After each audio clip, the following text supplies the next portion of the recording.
So while we're looking for the best settings for your JBL partybox 310, so I was looking on Reddit and this is something that I found. So you want to use a bass boost. You have two settings using the app. Also, you get equalizer only with the app. A good combination of both will improve your bass.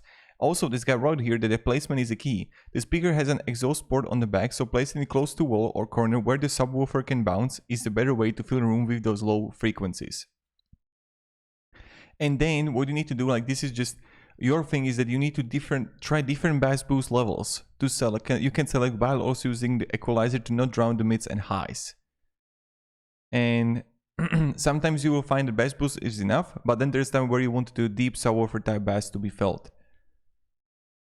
So level 1, that's what you want, but for more punchy bass you would go with the bass boost level 2.